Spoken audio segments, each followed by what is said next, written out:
Assalamualaikum warahmatullahi wabarakatuh. Perkenalkan, nama saya Rizky Beni Arvin Gunawan. Saya adalah mahasiswa jurusan Teknik Elektronika kelas 2 di 4TA Politeknik Elektronika Negeri Surabaya. Pada kesempatan kali ini saya akan menyampaikan beberapa teori dan materi mengenai forecasting dengan metode seasonal. Seasonal sendiri dalam arti katanya yakni musim atau tempo, ataupun juga bisa dikatakan kurun waktu tertentu.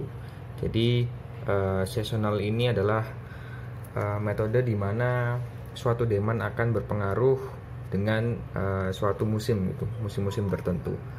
Nah, maka dari itu kita perlu yang namanya formulasi peramalan, yang mana formulasi peramalan ini adalah digunakan untuk mencari peramalan tahun ke depan di seluruh kuartal atau di seluruh season, dimana nanti apabila kita ingin mencari formulasi per seasonnya atau per musimnya, itu bisa digunakan rumus ini. Yang tadi adalah pada satu kurun waktu, 1 tahun ke depan, ataupun jika ingin menghitungnya lagi beberapa tahun ke depan. Sedangkan formulasi per season adalah formulasi per kurun waktu, per tempo atau per musim.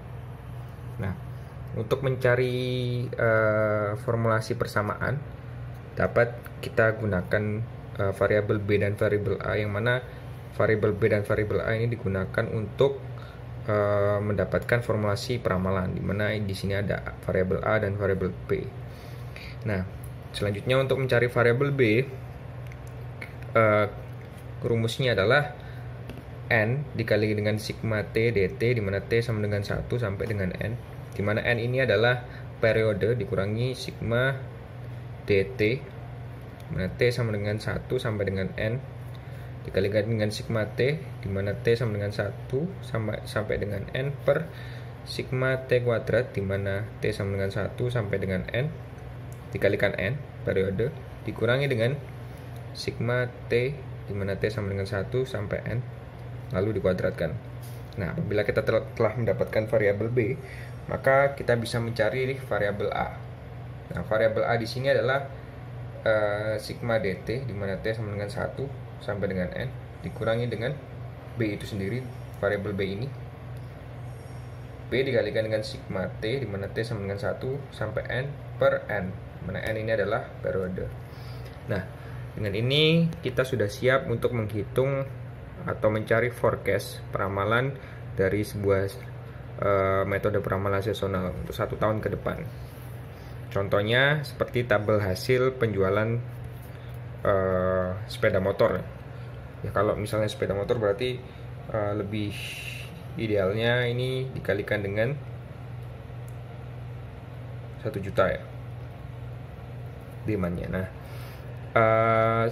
pada tabel ini kita dapat menganalisa dan mendapatkan beberapa variabel untuk menghitung dengan rumus ini, B dan A, variabel B dan A, dimana di tabel ini kita dapat mendapatkan di total ini ada T1, T2, dan T3, dimana T1, T2, dan T3 itu adalah nilai dari suatu tahun, dimana suatu tahun tersebut terdiri dari beberapa season atau musim-musim, kuartal 1 sampai dengan kuartal 4.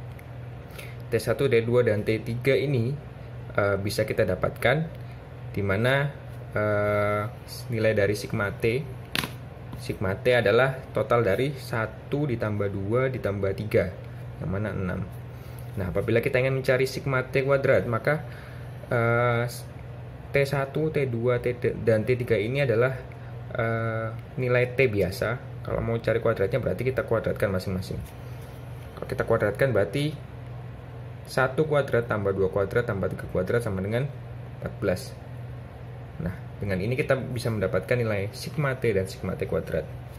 Selanjutnya, apabila kita melihat di segi total, maka kita bisa melihat bahwasannya ini adalah sigma dt, dimana masing-masing dari sigma dt elemen-elemennya adalah dt1 tambah dt2 tambah dt3. Nah, ini bisa kita lihat,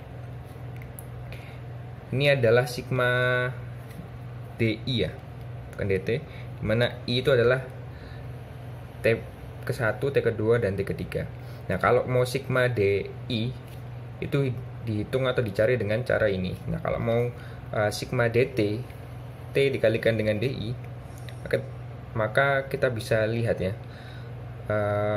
33,6 itu dikalikan dengan 1 dikalikan dengan T, terus 41,4 dikalikan dengan 2, 43,2 dikalikan dengan 3.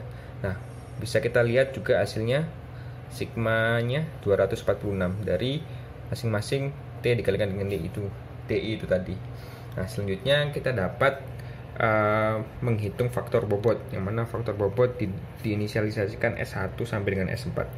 Mana rumusnya adalah DI ini tadi adalah nilai ini masing-masing ini, DI1, DI2 per sigma D. Sigma D itu adalah ini 118,2. Nah, bila kita hitung nanti hasilnya masing-masing S1 adalah 0,29 untuk ini, S2 kuartal 2 adalah 0,21 untuk ini, S3 adalah 0,13 untuk kuartal 3 ini, dan S4 adalah 0,35 untuk kuartal 4 nih.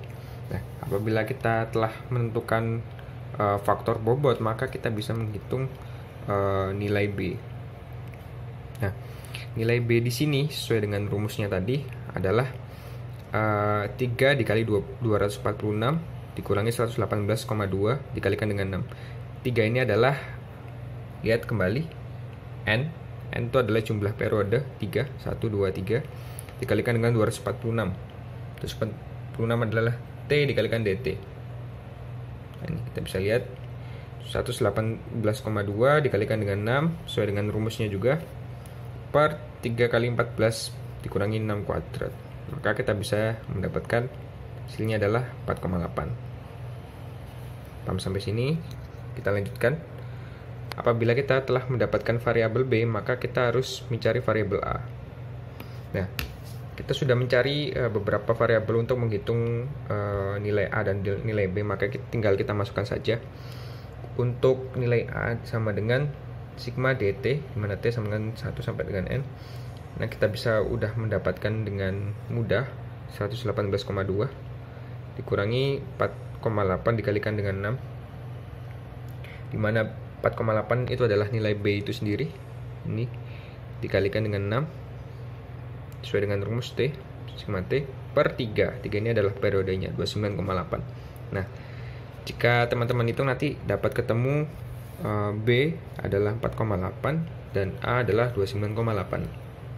Nah, yang selanjutnya ini tuh dapat dihitung untuk mendapatkan suatu forecast buat 1 tahun ke depan, persamaannya, mana persamaannya adalah DI aksen sama dengan 29,8 plus 4,8 T. Nah, ini didapatkan dari nilai A plus B kalikan dengan T. Nah, T ini apa? Apabila kita ingin meramalkan forecast untuk 1 tahun ke depan, maka T ini kita bisa dirubah menjadi nilai beberapa tahun setelahnya gitu. Seperti ini. Tahunnya sudah lewat 3, maka untuk forecast tahun ke depan adalah forecast tahun keempat, maka kita bisa ganti tahun keempat. Jika kita bisa meramal tahun berikutnya, kita bisa ganti juga nilai variabel T ini. Nah, berhubung karena kita mencari untuk tahun 2021, maka forecastnya adalah 2021, nilainya adalah T sama dengan 4, sedangkan nilai DI aksennya adalah 29,8 tambah 4,8 kalikan 4, nilainya adalah 49. Nah, selanjutnya kita dapat mencari nilai ini, SF1, yang mana SF1 ini adalah seasonal, nilai per musim. S1 dikalikan dengan F5 yang sudah kita dapatkan tadi, 49, 14,21 kalikan 1000 adalah nilai aslinya. Karena ini saya tambahkan 1000 lagi, berarti tambahkan 0, 3 kalikan 1000, karena ini nilai motor ya.